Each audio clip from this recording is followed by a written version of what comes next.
just about a minute ago. The yellow tape was taken down. Law enforcement has now left, and we watched multiple bags and boxes being loaded and taken away as evidence. We also saw a computer loaded. So we don't know, if they're looking for that digital evidence against Bryan Kohberger. But this is his apartment. It's on the second floor. He lives in 201, and we believe this is a two-bedroom apartment. We noticed that they have not taped the door.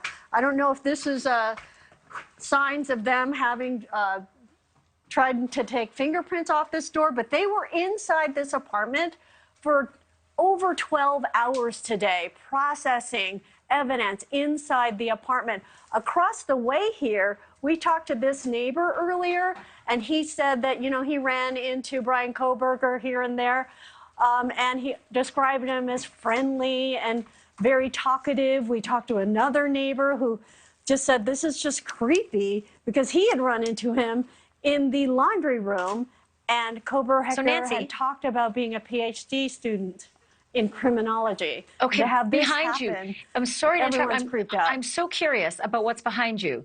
That door behind you. Do you see? It's hard for us with the camera angle to see if there's any markings, if they've had to force their entry. Do you see any sort of crowbar markings? Did they have to break open that door? Is the lock damaged at all? Does it look as though it was maybe unlocked when they got there?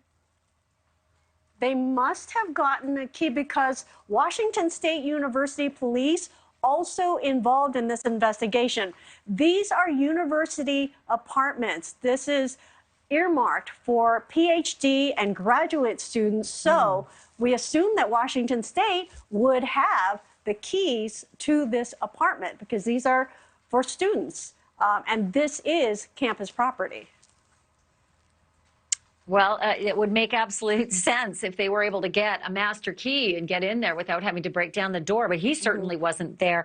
And you said that you saw them come out with a hard drive. Did you see them actually carrying a hard drive out? Yes.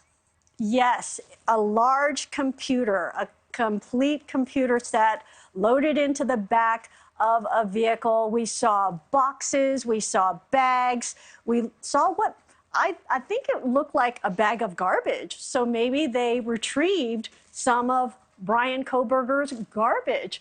And again, that, as you mentioned earlier, they're after DNA.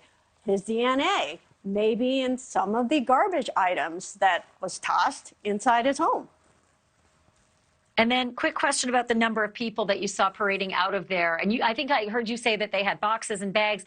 Did you see them with anything small, like small envelopes that would be, just, trace kinds of pieces of evidence, maybe like, bits of sand or just hair or fibers, those kinds of things? Or was everything sort of lopped into larger, undiscernible sorts of carrying containers?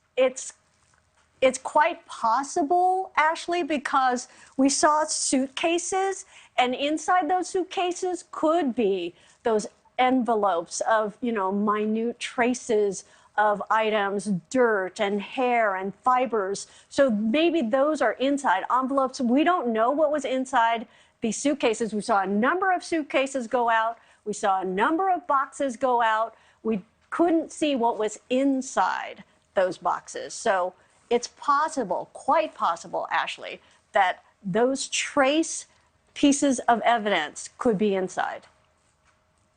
Wow. The hard drive is the most fascinating thing you told me because, that's the first thing that is a telltale. Now, this guy that they've arrested is a PhD in criminology, so he probably is smart enough to know not to, investigate victims if he indeed is the perpetrator. He's accused at this point. However, everybody who thinks they're really smart at committing crimes, they are not perfect and usually screw up in one way or another.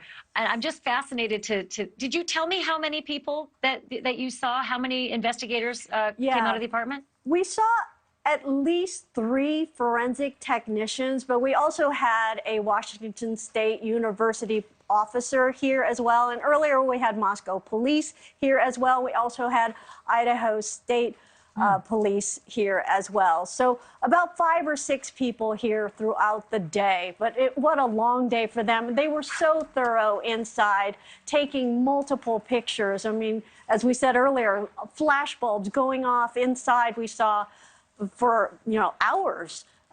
So they definitely were quite thorough inside this apartment. The scrutiny on this case, Nancy, as you know, is going to be electrifying. And so to say that they have to cross every T, they'll have to do that 10 times. To say that they need to dot every I, they'll have to do that 20 times.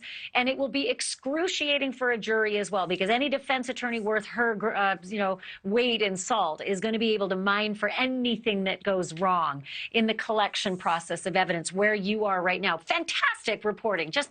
I can't even believe I'm looking at you outside of that door right now after they've literally just walked out and pulled down the crime scene tape. Nancy, just fantastic exclusive reporting for News Nation. Congratulations. Thank you for watching. Go to newsnationnow.com to find News Nation on your television provider. And don't forget to click the red subscribe button below to get more of News Nation's fact-driven, unbiased coverage.